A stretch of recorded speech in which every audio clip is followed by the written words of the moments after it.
Mateus capítulo 20.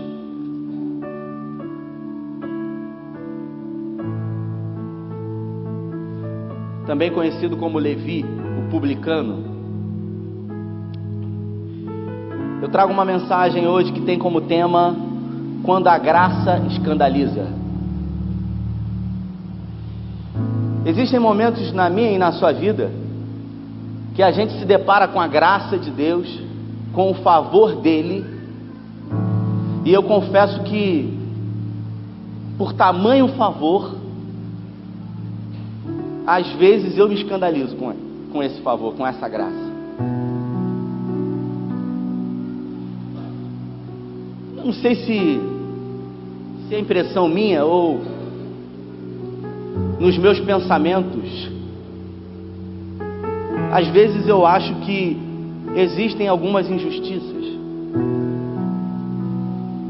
Às vezes me parece que algumas pessoas elas são mais favorecidas do que outras. Não sei se você já parou para pensar isso. Eu não sei a sua vida, a minha vida não é nada fácil.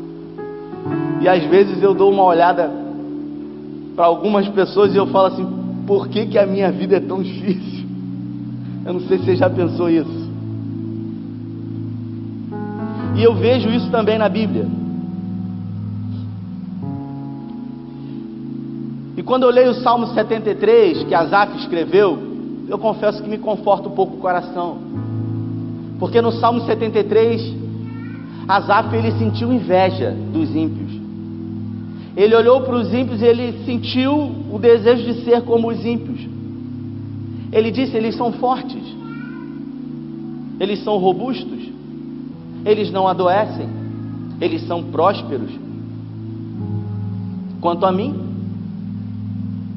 e ele disse que os pés dele quase vacilaram, escorregaram.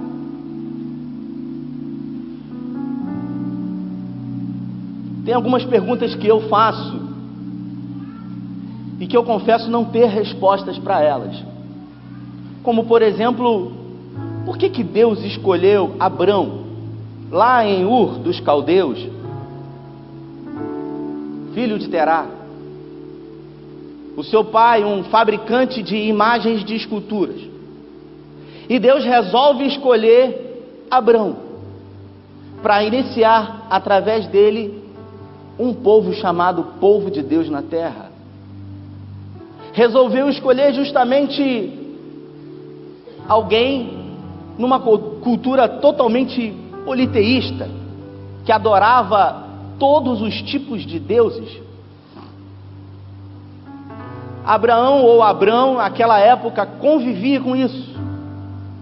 Desde a sua infância, talvez as suas brincadeiras fossem atrás das imagens que o seu pai fabricava. Eu não sei se você já parou para pensar por que Deus escolheu Jacó, o enganador, o usurpador, ao invés de escolher Esaú, o irmão quietinho. Por que Deus escolheu Sansão, um inconsequente, um irresponsável, para ser juiz da sua nação? Alguém que realmente não tinha domínio sequer sobre a sua força, sobre os seus sentimentos. Por que Deus escolheu Davi, um nanico, um pastor de ovelhas, para ser o maior rei da nação de Israel? E por que escolheu o homem mais sábio já existente na terra para ser fruto dessa relação? Salomão. Eu me pergunto o porquê de escolhas feitas por Deus. Não sei se você já parou para pensar nisso. Às vezes eu viajo, sabe, pensando nessas coisas. Jesus, ele estava com os seus discípulos. Sabe aquele discipulado de perto de 3 anos e meio? Convidou 12 para estar junto com eles. Uma igreja. Eu quero que você imagine uma pequena igreja. Nós temos um grande número de pessoas aqui, muito mais do que aqueles discípulos de Jesus. Ali era a primeira igreja, a igreja de Jesus com os seus discípulos. Ali estavam os apóstolos, ali estavam os discípulos, ali havia uma pequena igreja. E aí você imagina daquela igreja o que que saiu, o que que surgiu? Um traiu, vendeu, o outro negou, o outro não acreditou. Nós estamos falando num ambiente de 12 pessoas onde o próprio Jesus discipulou. Foi Jesus que discipulou Judas. Judas traiu Jesus. Foi Jesus que discipulou Pedro. Pedro negou Jesus. Foi Jesus que discipulou Tomé. Tomé não acreditou. Você acha que nos dias de hoje vai ser diferente? Eu não sou Jesus. Você que é líder de célula, eu também acho que não é. Você acha que você não vai ser traído? Você não vai sofrer decepção? Você acha que as pessoas não vão, de alguma maneira, se decepcionar com você?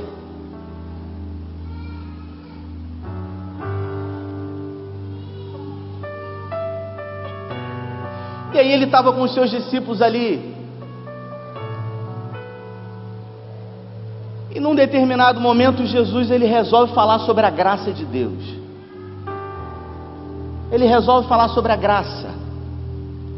E aí ele escolhe contar uma história que se encontra no Evangelho de Mateus, no capítulo 20. E eu queria que você acompanhasse comigo aí, por favor.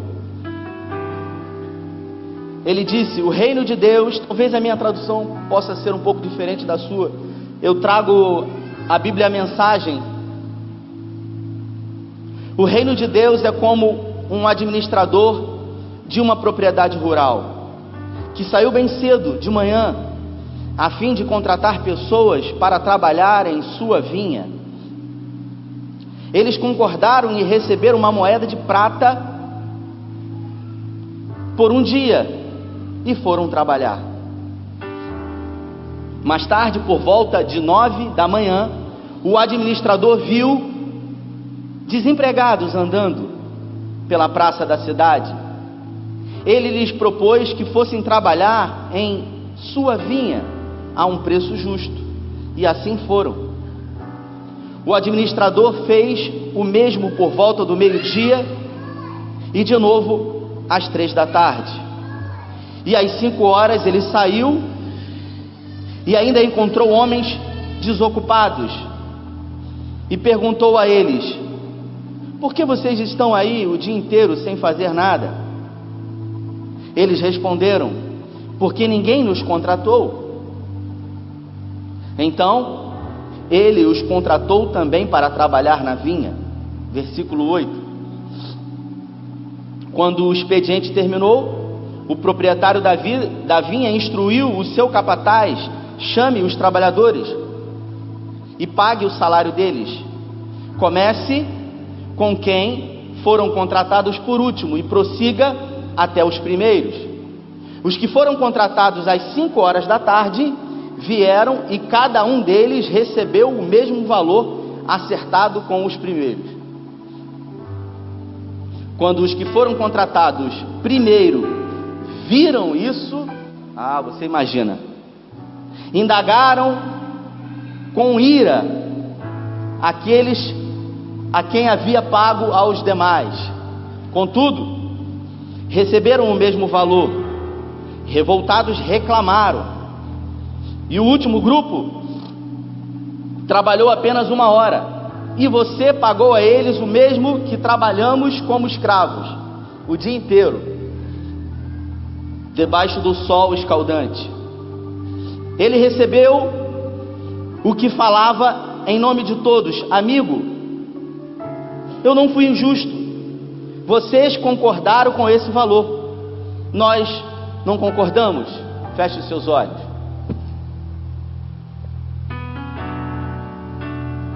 Bota a mão no seu coração, por favor, se você pode.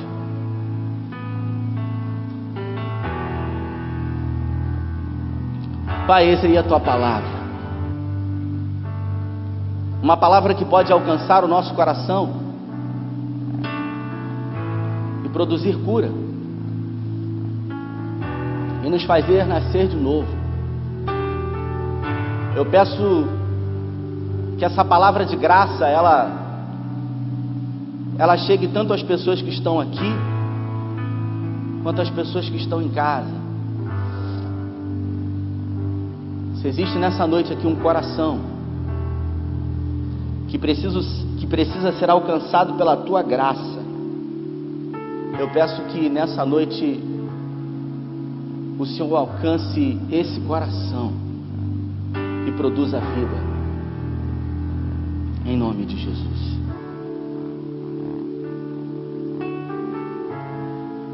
Jesus resolve falar sobre isso aqui, uma história estranha.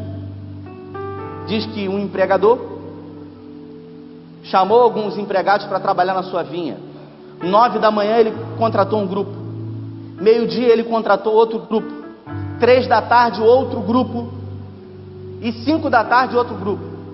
Quando foi 6 horas ele resolveu pagar todo mundo. Mandou o capataz pagar, e mandou pagar primeiro os que tinham sido contratados por último. Os caras trabalharam 1 hora só, e eles receberam o mesmo salário daqueles que foram contratados às 9 da manhã. Aí você imagina a confusão, né? Eu trabalhei o dia inteiro, ganhei a mesma coisa daquele que trabalhou 1 hora só. O problema se instaurou ali, porque nós estamos pregando de manhã sobre os 7 pecados capitais. Tivemos um grande número de pessoas aqui hoje. E hoje pela manhã eu falei sobre o orgulho, que foi o primeiro pecado, também chamado de soberba. Mas aqui, esses trabalhadores, eles cometeram um outro pecado, que não foi o orgulho, que foi a inveja, que também é um pecado capital. Eu não sei se você sabe, mas a inveja não é querer, Cíntia, o que o outro tem. A inveja é muito mais do que isso, porque aqui eles receberam aquilo que o outro tinha. Todo mundo recebeu a mesma coisa, e ainda assim eles foram invejosos. Por isso a inveja é muito mais do que desejar o que o outro tem, é não querer que o outro tenha aquilo que ele tem. Eles se incomodaram aqui, e muito, não pelo que receberam e por aquilo que foi acordado com eles, mas com aquilo que os outros receberam.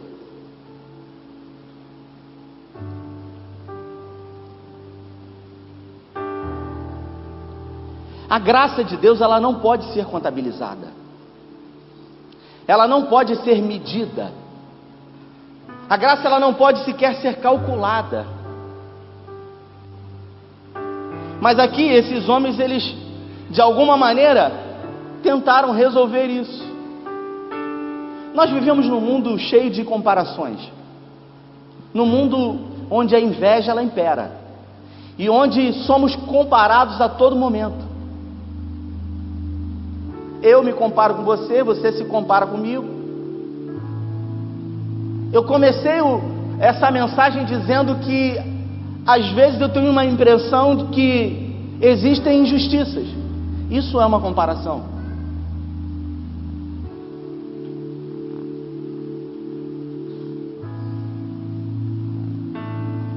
Saul teve inveja de Davi, porque Davi era segundo o coração dele. Os fariseus tiveram inveja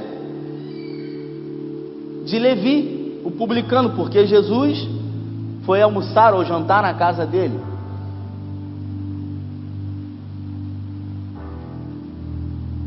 Os fariseus, eles questionaram o ladrão da cruz porque recebeu salvação sem fazer nada, no último momento. E o que dizer de Lucas capítulo 15? Quando o filho perdido voltou à casa do pai, o pai promove uma grande festa, e o filho mais velho chega e sente inveja.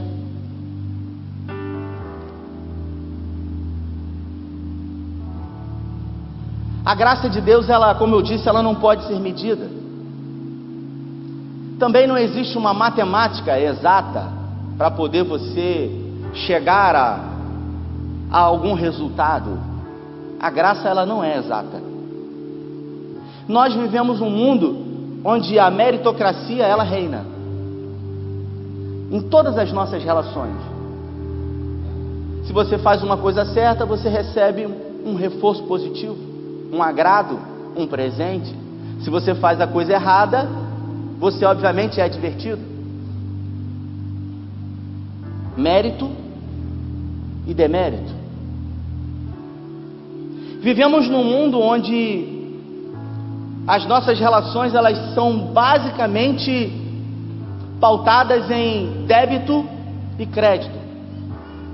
Sabe, no banco, quando você tem dinheiro lá, você pode usar o cartão e você pode ser favorecido por isso. Se você não tem, você não pode. Só que a nossa relação com Deus nunca é através da meritocracia, muito menos uma relação de débito e crédito. Tem uma mensagem do Ed René que ele fala sobre isso. Deus não contabiliza débito e crédito. E tem gente que faz isso, porque tem gente que acha que faz a coisa certa, que pratica boas ações, e aí começa a contabilizar créditos para Deus, e aí começa a dar umas escorregadazinhas, sabe? Vacilei aqui, vacilei ali, e aí ele mesmo na cabeça, pô, eu vacilei, mas sabe como é que é? Eu fiz aquilo lá, eu ajudei, eu ofertei, eu dizimei, Outro dia uma pessoa me abordou, abriu um comércio, sabe, Jefferson? E aí me procurou e falou assim para mim, eu abri um comércio, eu tô noivo, e eu e a minha noiva vamos nos casar. Ele disse para mim, a minha sogra é evangélica, ele falou. E aí nós fomos na casa da minha sogra, e aí uma pessoa foi fazer uma oração pela gente e falou algumas coisas, e aí a gente abriu esse comércio aí, e agora a gente vai caminhar na igreja, e se Deus quiser vai dar certo. Inclusive nós vamos ser dizimistas. Vai dar certo? Eu confesso que eu não falei nada para ele. Cada um acredita naquilo que realmente é uma verdade para si. Acreditar que o fato de você abrir uma empresa e dar o dízimo vai dar certo, para mim é uma terrível infantilidade. O fato de dar certo está muito mais ligado a uma percepção do mercado, um estudo propriamente das finanças e principalmente uma capacidade de gestão do seu negócio, e não propriamente o fato de dar o dízimo. Deus definitivamente não contabiliza débito e crédito. Por isso, muitas pessoas têm dificuldades de compreender a graça e mais, de receber a graça. Nós tivemos no Amós esse penúltimo fim de semana, e uma jovem me procurou lá, e ela disse para mim assim, eu não sei por que Deus me ama. Realmente eu queria saber como, porque não faz sentido. Eu não aceito isso. Eu não mereço. Eu não sei porquê. E ela se colocava numa posição onde não queria, ou melhor, não se via com condições de receber o amor de Deus ao ponto de se afastar dele. Eu disse para ela, isso é incompreensível. jamais poderemos compreender o amor de Deus. Mas isso não nos impede de simplesmente, mesmo não compreendendo, recebê-lo.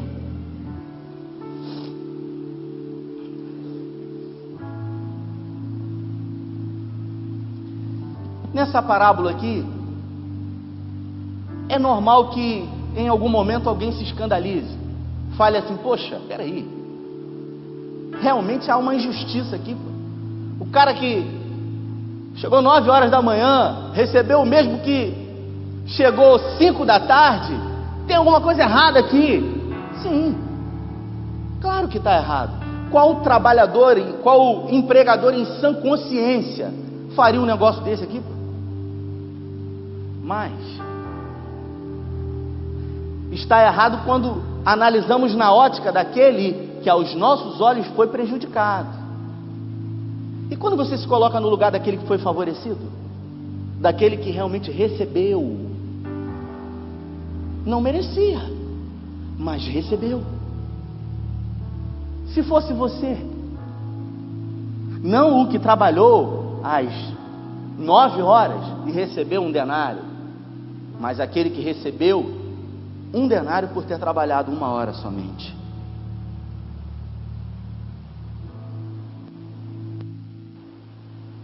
A questão principal dessa parábola é que Deus, ele não concede salários, ele delibera dons. Não tem nada a ver com o dinheiro, tem tudo a ver com os dons espirituais dados a mim e a você. E isso não está diretamente ligado a nada que eu faça, porque por mais esforçado que eu seja, ou perfeito que tente me colocar, jamais eu conseguirei chegar próximo a um padrão de exigência de perfeição de Deus. Quem sou eu e quem é você? No mundo, a palavra meritocracia, merecimento, ela é vista todos os dias. No reino de Deus, não. A prova disso é que graça tem a tradução favor não merecido. Na relação de graça, o merecimento, ele não existe. Não existe merecimento. Não existe nada que você faça ou que você deixe de fazer. Simplesmente é graça, amor incalculável, favor incompreensível.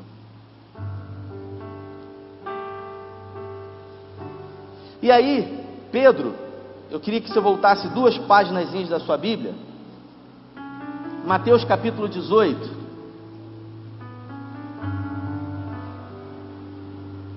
versículo 21. Ele resolve, Pedro era um matemático, provavelmente um cara um empresário da pesca. As escrituras dizem que Pedro no mínimo tinham 2 embarcações, não eram botezinhos a remo, eram grandes embarcações. 13 homens estavam ali em alguns momentos, no mar da Galiléia, aquele mar revolto. Então era um barco grande, era um empresário. Imagina o cara com 2 embarcações, ele sócio dos seus irmãos.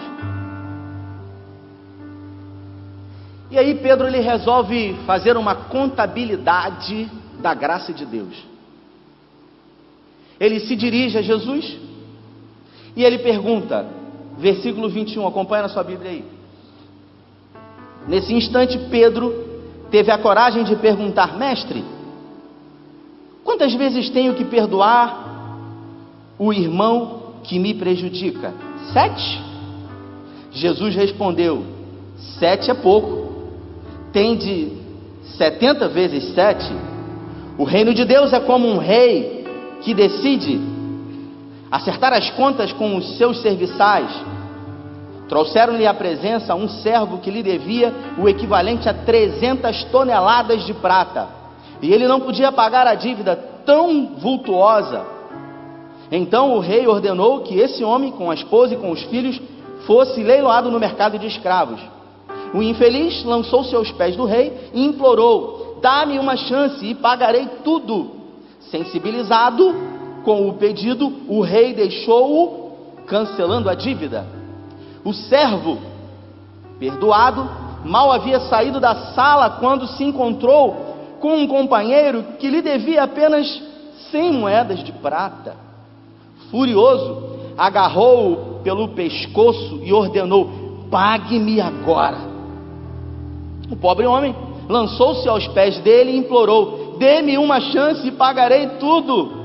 O outro homem continuou irredutível, mandou-o para a cadeia e ordenou de ser solto só depois de pagar a dívida. Alguns servos que presenciaram a cena ficaram revoltados e revelaram o fato ao rei. O rei mandou chamar o servo de volta e disse: você é mau caráter, perdoei sua dívida quando você implorou por misericórdia. Não deveria você também ser misericordioso diante das súplicas do seu companheiro? O rei estava furioso, mandou que aquele servo ficasse na prisão até pagar toda a dívida. Meu Pai no céu, Jesus dizendo, fará exatamente a mesma coisa com aqueles que não perdoar incondicionalmente qualquer um que peça misericórdia. Imagina Pedro querendo mais uma vez calcular a graça de Deus através de números. Senhor, 7, não somente 7, eu digo mais, 70 vezes 7. E nesse momento ele, mais uma vez, como de costume, ele fala: eu vou facilitar as coisas para vocês, eu vou contar uma história. E ele conta essa história aqui, de um cara que devia 300 toneladas de prata e foi perdoado. E alguém devia a ele 100 moedas de prata e ele agiu com sentença. Todas as vezes no reino de Deus que existe uma pergunta com um fundo de justiça, como a pergunta de Pedro: quantas vezes eu devo perdoar o meu irmão? Todas as vezes vai haver uma resposta de graça da parte de Jesus. Porque a graça, ela é maior do que tudo. A graça, a Bíblia fala que onde abundou o pecado, superabundou a graça. Esse favor não merecido. O C.S. Lewis, ele disse uma frase que eu li no livro A Maravilhosa Graça, não dele, mas do Philip Yancey. E ele diz assim: ser cristão significa perdoar o imperdoável, porque Deus perdoou o imperdoável por mim. Sabia que você não merecia estar aqui? Sabia que eu não merecia estar aqui? É só pela graça, é só por esse favor. Eu não sei se você já assistiu o filme O Último Imperador. Já assistiu, Jefferson? Você gosta de filme? Netflix. Eu sei falar, viu? Deve estar me vendo lá. Filme O Último Imperador, Cíntia. Um jovenzinho, uma criança, um príncipe, seria o próximo imperador. E ele possuía no mínimo 100 eunucos, que eram jovens que haviam sido castrados para que a sua sexualidade não aflorasse e eles cuidassem daquele jovem príncipe que um dia seria o imperador. E o interessante é que todas as vezes que aquela criança, que aquele jovem príncipe cometia um delito, ele precisava ser punido por isso. Assim como quando eu e você cometemos uma atitude errada, quando erramos, nós pagamos por isso.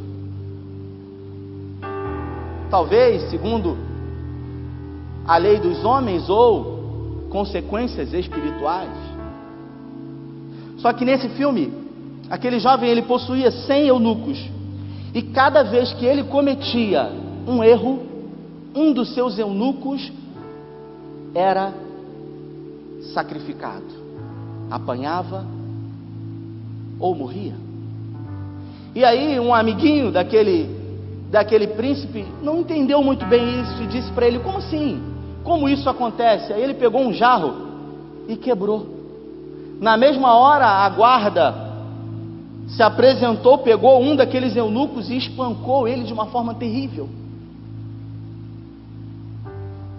Isso parece injusto, né? Alguém ter que pagar por uma coisa que outra pessoa fez.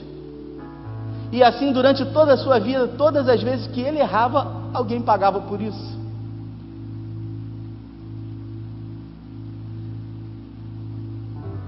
Quando eu vi isso, Jefferson, você sabe do que eu me lembrei?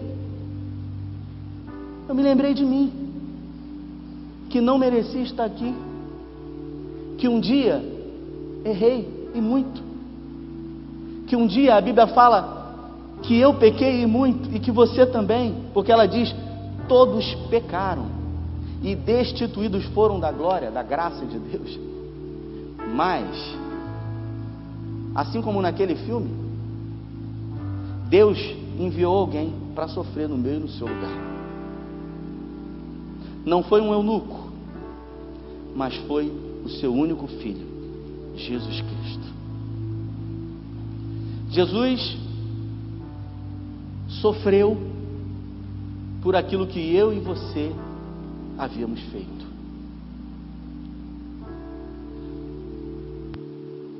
Olhando pela ótica que eu estou agora, na condição de beneficiário disso tudo, eu não acho isso muito injusto. Eu acho que você também não. Mas o nome disso não é outra coisa senão a graça de Deus.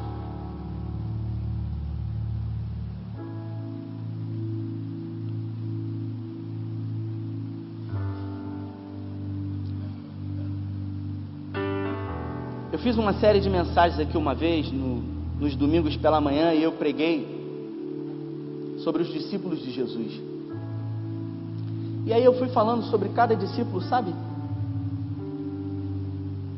André, Pedro, João, Tiago, Tomé, Judas. Num determinado momento eu resolvi falar sobre João, aquele irmão de Tiago, filho de Salomé. E ao estudar o Evangelho de João, eu me deparava com uma colocação dele. Foi ele que escreveu. E todas as vezes que ele citava a si mesmo naquilo que ele escreveu, nos acontecimentos, eu quero abrir o meu coração aqui, sabe, Cíntia? Eu tinha problema com isso. Porque todas as vezes que João falava dele mesmo, ele falava assim: aquele discípulo a quem Jesus amava. Eu falava assim: esse cara é muito pretensioso. Por que ele não fala assim, o discípulo João? Ele sempre fala assim: o discípulo a quem Jesus amava perguntou ao mestre. Quando eu lia isso, eu falava: pretensioso. Jesus não amava os outros? Até que, quando eu construí essa mensagem, em algum momento eu li isso. Eu li exatamente essa frase: aquele a quem Jesus, o discípulo a quem Jesus amava. E eu confesso que nesse momento eu transferi essa fala para mim, como se eu estivesse dizendo para você, fazendo uma referência a mim, o discípulo a quem Jesus amava. E nesse momento eu não me senti nem um pouco prepotente, pelo contrário, eu me senti agraciado. Eu me senti alguém capaz de dizer: eu não sou nada, eu não sou digno, sequer tenho condições de estar aqui, mas sou um discípulo a quem Jesus ama. eu pude compreender que a fala de João é muito mais do que uma fala arrogante. Pelo contrário, é uma fala humilde de alguém que reconhece que tudo que é pelo fato de ser amado por Jesus.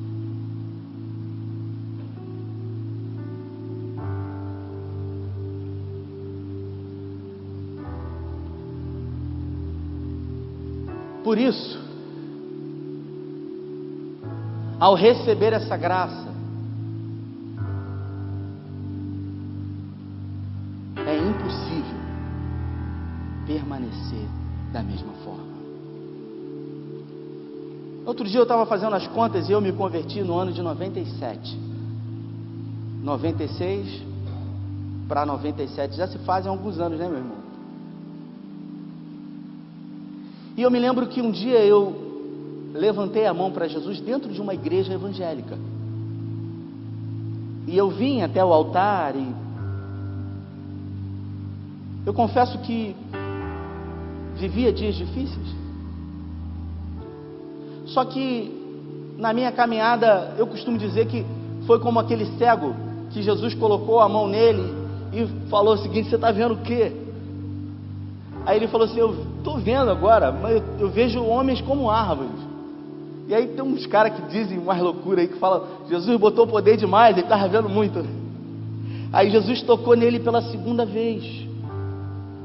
Aí ele falou assim: agora eu vejo perfeitamente tudo. Jesus tocou 2 vezes na minha vida, porque naquele dia eu não me firmei. Mas alguns meses depois, num retiro de carnaval, numa manhã, ali eu tive um encontro com a graça de Deus. Ali, a graça de Deus foi apresentada para mim, não de uma forma verborrágica. Naquela manhã ela foi perceptível. Eu senti pela primeira vez o amor de Deus por mim. E isso não tinha nada a ver com merecimento. Isso não tinha nada a ver com o estado que eu estava, pelo contrário. Isso tinha muito mais a ver com aquilo que Ele desejava para mim. A graça de Deus, ela tem a capacidade de mudar o estado atual que você se encontra. Porque assim como na parábola do filho pródigo, quando o pai, que nessa parábola representa Deus, e Deus não erra, o pai, ele se coloca à espera do filho, e quando o filho, ele chega, o pai, ele se dirige ao filho e ele diz para o filho: agora você vai entender o que é graça. E ele diz: tragam uma roupa, coloquem uma sandália em seus pés, coloque um anel de compromisso no seu dedo e vamos festejar, porque o meu filho que estava perdido foi encontrado. Eu tenho uma pergunta para você nessa noite. O que realmente nesses dias atuais tem faltado na sua vida? O que realmente falta hoje para que você venha experimentar em Deus aquilo que você não tem vivido? Eu não sei se você costuma fazer todo fim de ano a listinha. Eu às vezes faço aquela listinha do novo ano. Eu vou contar o primeiro item da minha, não sei o da sua. Eu falei assim: permanecer com 78 quilos, eu peso 85. Só que existe um demônio que não está deixando isso acontecer. Aí eu falei assim: 78 quilos. Aí eu escrevi algumas outras coisas nessa lista. Só que eu já me dei conta de que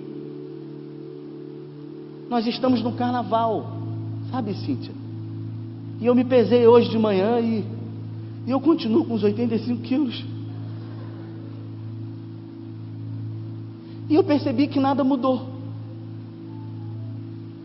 E não muito diferente dos outros itens que eu coloquei naquela lista. E eu pergunto para você: e você? Você sabe onde você quer chegar? Você sabe o lugar que você deseja estar daqui a um ano? E eu não estou falando isso financeiramente. Eu estou falando no lugar em Deus, mais perto, muito mais fundo, muito mais próximo, muito mais cheio, muito mais pleno, muito mais convicto, muito mais agraciado.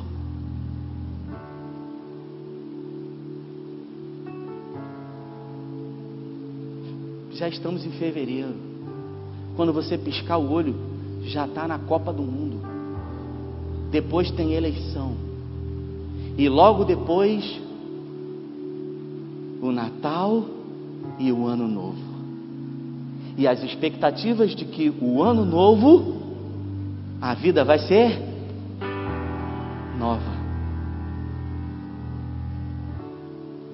A graça de Deus é como se você recebesse uma herança. Um bisavô seu deixou uma grande propriedade de terra. E aí de repente alguém liga para você e diz para você o seguinte: olha, tem um testamento aqui do seu bisavô. E ele deixou uma grande quantidade de terra para você. A graça de Deus é isso. Aí ele diz para você assim: olha, mas para você receber essa herança, você tem que de alguma maneira se manifestar. Você tem que querer. Você tem que ir em direção a isso e fazer alguma coisa. Tem alguns documentos que você precisa acertar. A graça de Deus é assim, porque ela já está disponível. Ela já foi liberada. Só que para isso você precisa se manifestar e receber. Porque se simplesmente você ouvir um telefonema e dizer que tem uma herança para você, e se você não fizer nada, tudo vai continuar como era antes.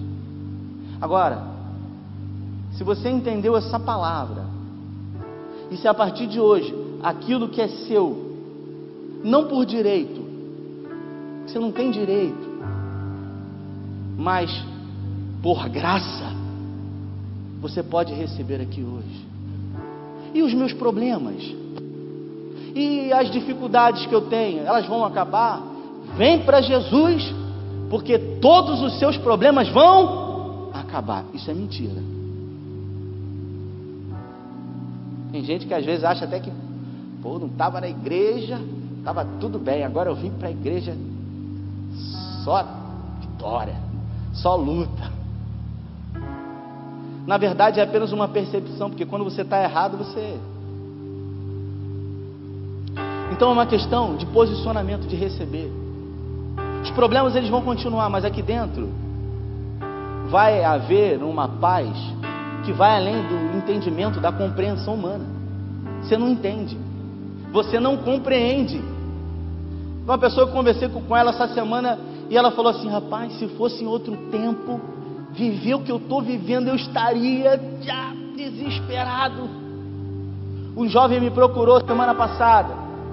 Aí ele abriu o coração, uma situação financeira difícil, complicada. E ele falou: o que eu vou fazer? Eu não sei o que eu vou fazer. Desesperado. Aí ele falou assim: eu estou pensando em fazer isso, em vender isso, em fazer aquilo, em vender aquilo. Aí eu falei para ele: eu aprendi uma coisa na minha vida. Em tempo de crise, você não toma decisão nenhuma. Você não faz nada, você espera.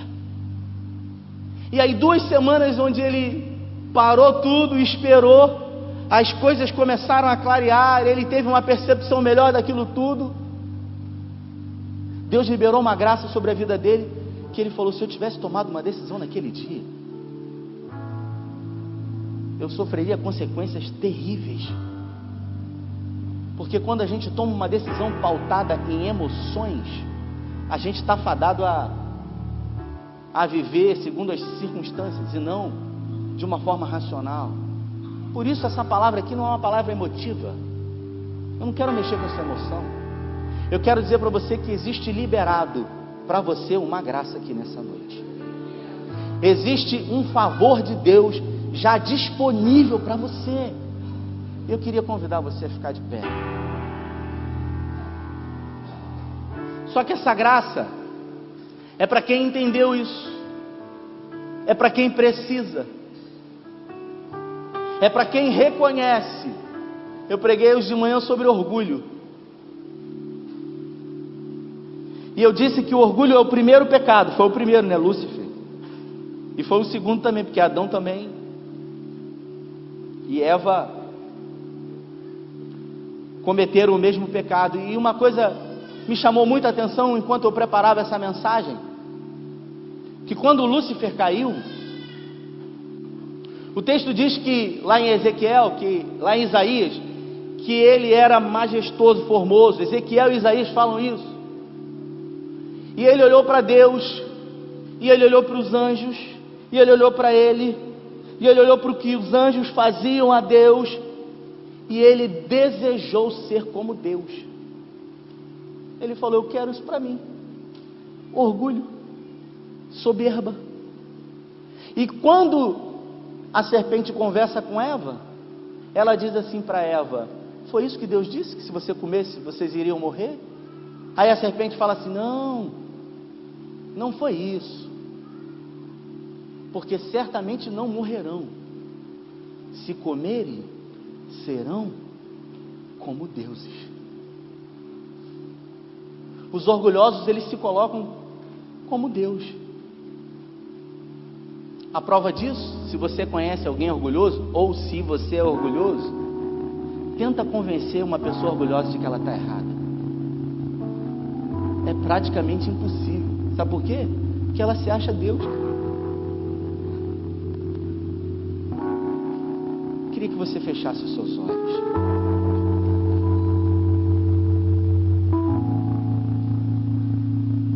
Nós vamos pedir que o Espírito Santo de Deus, ele tome esse lugar.